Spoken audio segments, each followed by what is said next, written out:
Good morning, everybody. Now, if this was my classroom, I would be absolutely thrilled with a nice big screen.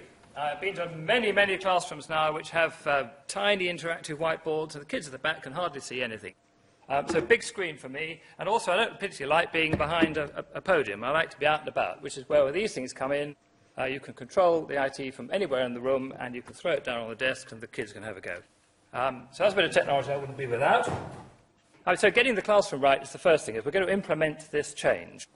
So for most of my teaching life, I had just me and a piece of chalk. I think I did a pretty good job with the clever ones. But the next layer down, they peeled away, and they couldn't see what was going on.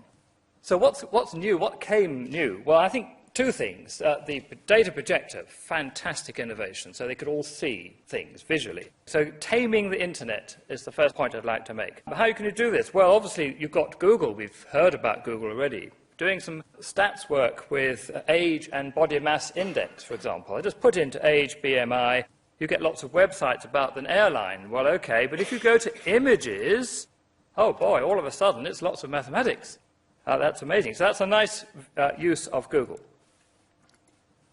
Taming the internet is something that I've been spending a lot of time on. So my own website tries to make sense of it all by putting it into different categories and lots of different web broadcasting for the busy teacher. I even have a list of apps for the iPad. It's not a very long list, I have to say, for secondary maths yet, but hopefully that'll grow.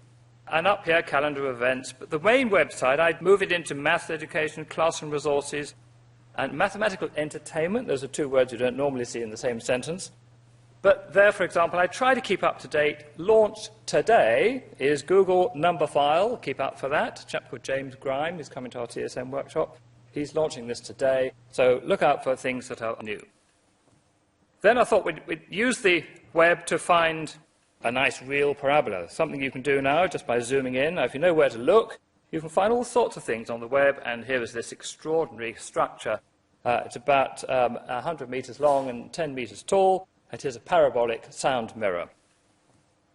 Is it parabolic? Well, we can explore it, of course, in software. We can just have a look at this and vary the various parameters. We can mark off the point where the sound appears to be bouncing off and arriving, and then you can see incredibly that wherever the sound comes from, it ends up in the same place. What a wonderful way to show the focus properties of a parabola from a real parabola. Then I thought, if we're going to adjust the curriculum to take account of computers, maybe we could welcome some old favourites back. So what about complex numbers? Perfectly understandable if you have the right visualization. So here's our old friend, the quadratic. We've been talking about it quite a lot today. And of course, as you move C up, suddenly we're told these roots go imaginary. You have to imagine them. Well, not anymore, because if you just move around, you can see that actually those complex roots are part of another orthogonal parabola. Some people call these the phantom parabolas, which I think is wonderful. All curves that have complex roots have phantoms. Would you like to guess what the phantom of the cosine curve is? It's cosh. Now, isn't that fabulous? What about differential equations? A lot of people can understand the principles of generating a differential equation but can't solve it. But of course the computer can solve it now, not a problem. Just put in the Newton's second law, mg minus kv to that equals mv dash, and you've got your terminal velocity being shown beautifully. 3D vectors. Oh, I spent all my time waving my arms in the air. Isn't it just wonderful that you can now have a look at, first of all, vectors in 2D, and then do exactly the same thing by just adding another dimension in 3D. And there it is, and you can have a look at two vectors. The sum of two vectors on a plane is always in the plane. I feel as though I could sing a song about that. But that means you can define a plane as the linear combination of two vectors. So here we are, enter a vector plane, and there it is, and you get another plane.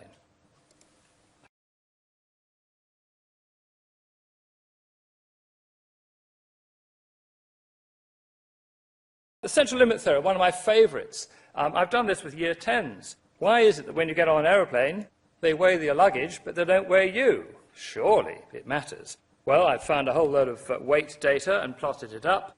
And then, very simply, you can use the sample means by having a look. For example, if you have a 5-seater Cessna, 5 people at random getting onto an aeroplane, Does it matter how heavy they are? My gosh, it does, yes.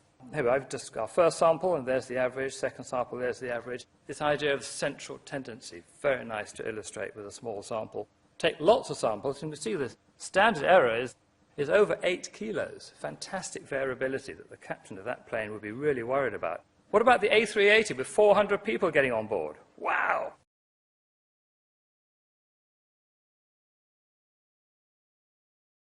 Look at that distribution of sample means. It's razor thin. So, of course, the captain knows how heavy everybody is when they all get on.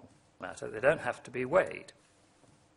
So those are some topics that I think could come back, and of course none of this is any good whatsoever without the training, and that's the other thing that I spend a lot of my time doing, is training teachers, and I have my own TSM workshop. I happen to think that the eyeballing people is what really matters. There's a lot of possibilities for doing training online, of course, but our training has some quite celebrated guest speakers every now and again, and here we go.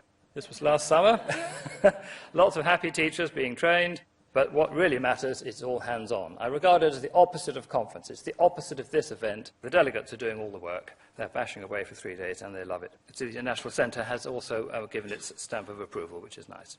So those are 3 points I'd like to make. Try to make sense of web resources. It's all out there. Fantastic Aladdin's cave of resources. How can we adjust the curriculum? Can we bring these wonderful topics back? Yes. But can we train the trainers?